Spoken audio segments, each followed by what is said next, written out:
In this video, we're going to talk about how to install the Git plugin in Jenkins. Here's where we're starting today. I have a Jenkins LTS controller version 2.303.2, but it's just installed. We haven't even completely configured it yet. So that's what we're going to walk through here. So first thing I'm going to do is I am going to paste in my administrator password. And then I have a choice. I can choose to install suggested plugins, or I can select plugins to install. Now, in today's video, we are going to skip over install suggested plugins because within the install suggested plugins list is the Git plugin. And I want to be able to show you how to do it if the Git plugin is not installed. So we're going to choose select plugins to install, and I'm going to take it even one step further. I'm going to select none. So what we have here, no plugins are going to be installed at all in this controller. Let's see what that looks like. We click on install. I am going to go ahead and create an account. Whoops. Don't need an email address because even an email plugin isn't installed yet. I click on save and finish, and now we can start using Jenkins.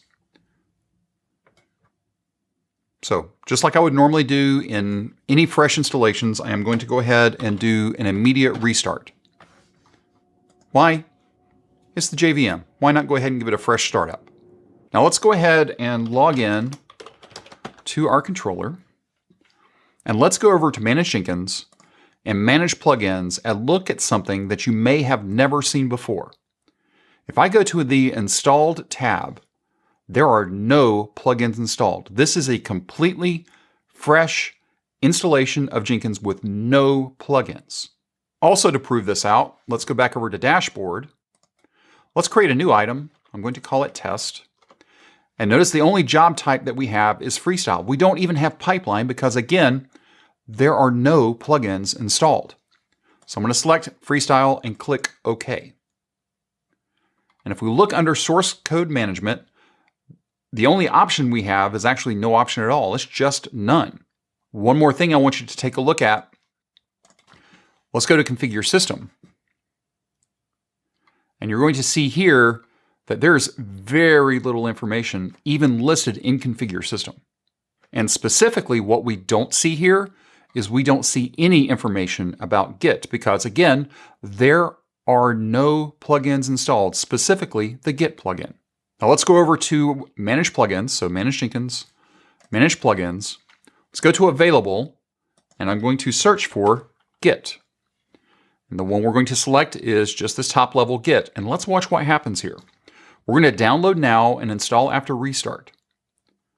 And you'll notice that the Git plugin has a number of dependencies.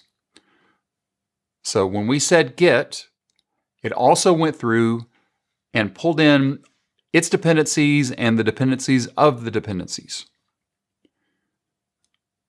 So although we're installing just a single plugin, in reality, we're installing numerous plugins. Let's go ahead and restart this controller. Let's go ahead and log in. Let's go back through those items that we just looked at. Let's go to Manage Jenkins. Let's go to Manage Plugins. And let's now take a look at Installed. And we can see here now that all of the plugins that we selected to install are now here.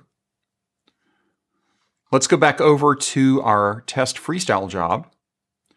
We can see here when we take a look at the configuration that we now have an option for Git. And then finally, let's take a look at Manage Jenkins, Configure System. And here, we're going to be able to see any of the configurations that are necessary for Git, specifically Git plugin. If you have any questions or comments, you can reach out to us on Twitter at CloudBeesDevs. If this video was helpful to you, give us a thumbs up. And if you haven't subscribed to CloudBees TV yet, why not? Take a moment, click on that subscribe button, and then ring that bell, and you'll be notified anytime there's new content available on CloudBees TV. Thanks for watching, and we will see you in the next video.